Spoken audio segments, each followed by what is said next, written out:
पुनर्जागरण कालीन राजनीतिक जीवन के बारे में आज चर्चा करेंगे। पुनर्जागरण के पहले यूरोप का समाज पूर्णतया सामंती था।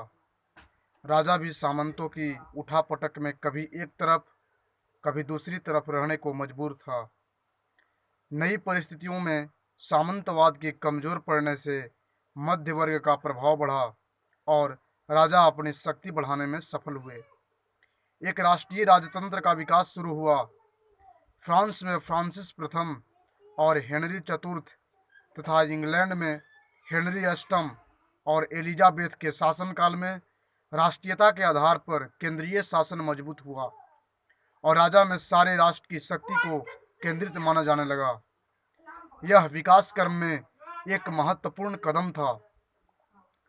मध्यकाल तक का यूरोप सामंती विभाजनों के बावजूद सम्राट और पोप की छत्र छाया में एकता के सूत्र में बंधा हुआ था।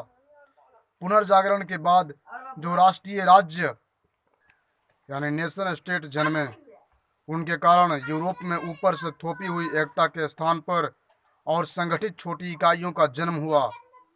यद्यपि प्रोटेस्टेंट धर्म के विकास के बावजूद कैथोलिक चर्च और राष्ट्रीयता के उदय के बाद भी पवित्र रोमन साम्राज्य सबसे शक्तिशाली और बड़ी इकाई के रूप में बने रहे।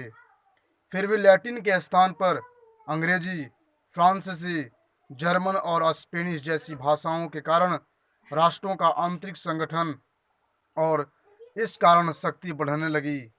इस बढ़ती शक्ति के वाहक मध्य वर्ग और पूंजीपति वर्ग का महत्व बढ़ने लगा और धीरे धीरे राजसत्ता की हिस्सेदारी में राजा और मध्य वर्ग की परिस्थिति जन्य निकटता भी बढ़ने लगी।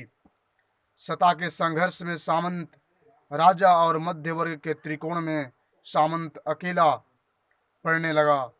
यह सच है कि शीघ्र ही स्वयं राजा और मध्य वर्ग के अंतर्विरोध बढ़ने लगे, जिसकी परिणति फ्रांस की क्रांति में दिखाई पड़ती है।